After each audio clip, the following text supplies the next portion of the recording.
1, 2, 3 o'clock, 4 o'clock, rock. 5, 6, 7 o'clock, 8 o'clock, rock. 9, 10, 11 o'clock, 12 o'clock, rock. We're going to rock around the clock tonight. From Vancouver, Let's Go presents a rock and roll revival.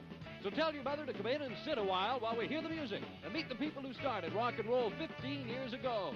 Here's a little game you can play. For each song, see if you can remember what year it came out and who recorded the original hit.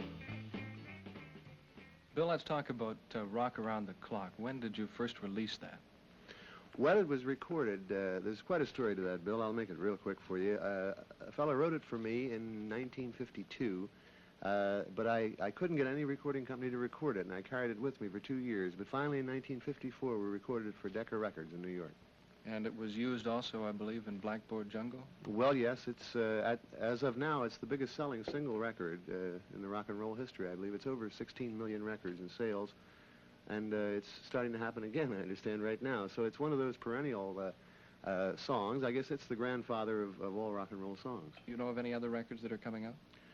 Well, in England, they released Buddy Holly's Peggy Sue, I think. And I think there's plans to release a lot of the Carl Perkins things, Lil Richard things, and Chuck Berry things. And like I say, I think that if the kids start dancing to them, I think they'll like them.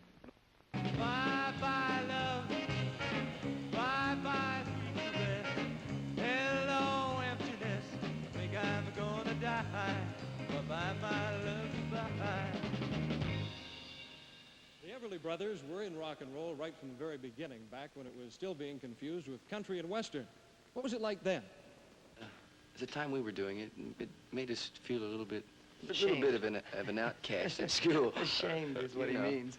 I was always trying to hide it. I never, because everybody said, country music, they put you down for it, and when you're growing up, you want to fit. You don't want to be an outsider. And I never dug it much. They didn't know what a guitar was then. No, I thought it was a banjo. It was a banjo. And how many total record sales have you two had? Between 30 and 35 million.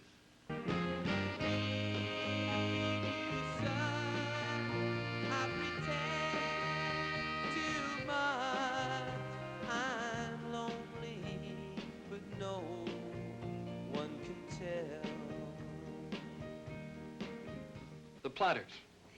Did you have any idea in 1955 that you were going to have that long list of hits? No. Never. Never. Well, you were doing something that was quite different from what almost everybody else in the recording business was doing at the time. That was a problem because we almost starved because of our style. Literally. How could you? You had, I don't know how many million sellers. Does anybody actually know how many there were? No, the record company doesn't even know. Well, I have an album now, here. the royalties we've been getting lately. There are 12 of them right on here, so there were a lot of them. You couldn't have been 18 altogether. Yeah, well, it was more than that. Was it only you, the big step? And from then on, things started going up? Only you and Rock Around the Clock. Rock Around the Clock. Motion picture with Bill Haley. They've been talking about re-releasing a lot of songs from the 50s. Do you know if they're going to be re-releasing any of yours? They haven't notified us yet, but I hope they do. They're beautiful.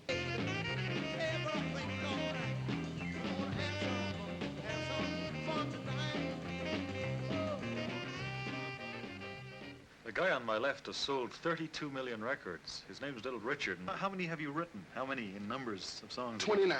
29. They've all been hits? Every one of them smashes. Every one. A lot of other guys have recorded these, haven't they, as well as you? Yes, the Beatles, Elvis Presley, everybody that has a substantial name in this business has recorded some of my tunes.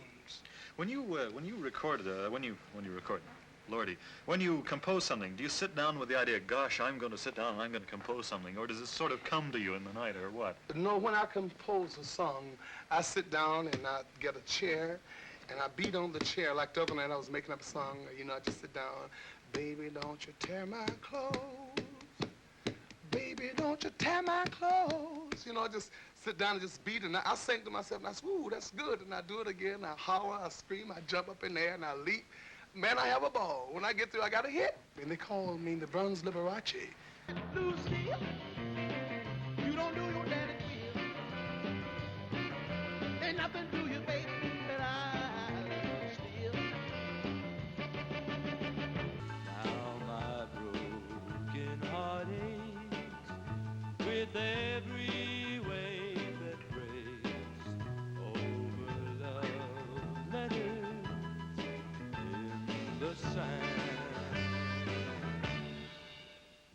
I started out singing, I was singing strictly rock and roll, and a lot of people forget that. You know, they think of me in association with songs like April Love and Friendly Persuasion and Love Letters in the Sand, which were pretty ballads. But I started out singing, one heart's not enough, baby. Two hearts will make you feel crazy, you know. And then there was Ain't That a Shame, a rock and roll song, Long Tall Sally, and Tutti Frutti, which were both Little Richard songs. Mm-hmm. And they were, you know, just out and out rock and roll. And this was at a time when most radio stations would not play the original records of rock and roll songs. A lot of times because the words were suggestive. So now they'll play anything. Now they'll play anything, yeah.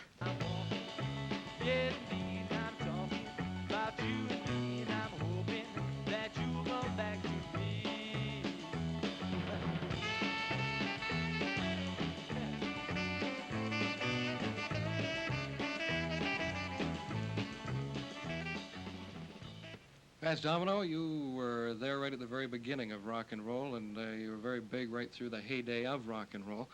How many million sellers? Well, like I said, I got 19 gold records. That's what I said, yeah. There's been a lot of talk about rock and roll coming back. Any impressions on that? I don't think it really did leave, but it just didn't have the right type of tunes out for it. Because I understand right now in England, it's very big. Do you write for other people at all? No, but like Ricky Nelson, he covered I'm Walking, if you remember. Pat Boone, he did Ain't That a Shame. That's one I wrote too. Well, they were pretty big hits for you too. Yeah, I sold about $2 million on that one. Well, how does this work? Do you come out with the hit and then a few years later or a year or two later they come back with the same somebody song? like it, and if they do it, and sometime they get a hit out of it. How does this work? Do they have to come to you and ask permission to do it? All I do is give them a release that they can do it, that's all.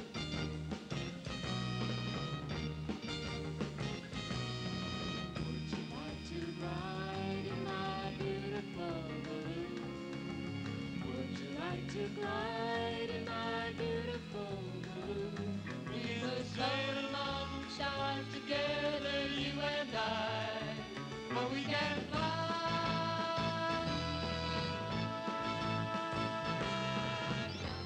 Up and away, my beautiful balloon. Up and away by the Fifth Dimension won the best record, best song, and the best group performance of 1967. When their new record, It's a Great Life, is released, you'll also be hearing our bass player, Doug Edwards, and our background singer, Corlin Honey, who just got back from a tour with them. Now, let's meet the Fifth Dimension. But I think that, do you think there's any danger in being too good as a group? Being a little, you know, too professional? Not now. Not now. I don't think so, because I think the trend now is back to good music and back to really entertaining.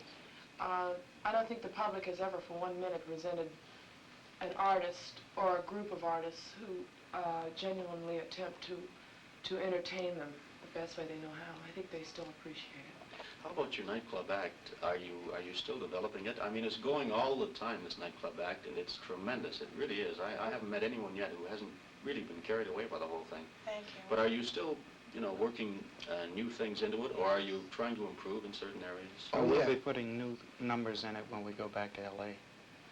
And we constantly change in numbers. And you don't just, you know, walk out in front of the microphones and sing your songs. I mean, you have a lot of choreography in there, and there's a lot of humor in your show. It's put together very well. How did you get all this going? Was it a long I think thing? Renee had a lot to do with putting the show together. He more or less chooses the songs that we sing. If we have suggestions, we do mention them to him, and together we get together and do an arrangement on the song to make it our sound. And also we get together and do the choreography, trying to keep the choreography to a minimum because we actually are more interested in our sound. How long have you been traveling on the nightclub circuit? Well, I guess you could say ever since we started. We've been doing nightclub work. Had you been used to this kind of thing, working these kind of hours? Yeah, well, I had. I mean, even as a single. So you're used to it now. Billy owned his own nightclubs in St. Louis, and so he was working these hours way back. Yeah. Way back. Hey, wait a minute. not that far back. Yeah, I'm the youngest one in the group. Yeah. Yeah. They resent that, of course. Yeah, well, you know, especially the girls. Well, you can look and tell who's the youngest. Watch it. Yeah, me. Do you do many one-nighters or concert dates? We do some, yes. We have a series of them coming up in the fall. September through the beginning of December will be a lot of one-nighters, college dates, and some concerts. One of the major influences on pop music is the philosophy of the Maharishi. So we asked Pat Paulsen what he thought of it. I've never smoked any of that stuff. Another influence that has shaken the pop world is fluoridation. What do you think of that, Pat? I'm opposed to fluoridation, and not so much on religious grounds, but I feel that fluoridation is not really doesn't work. Fluoride was put into the drinking water in Cleveland, Ohio in 1822, and not one of those people is alive today. I think people should maybe fluoridate their booze, though, and then they can have happy teeth. Come on,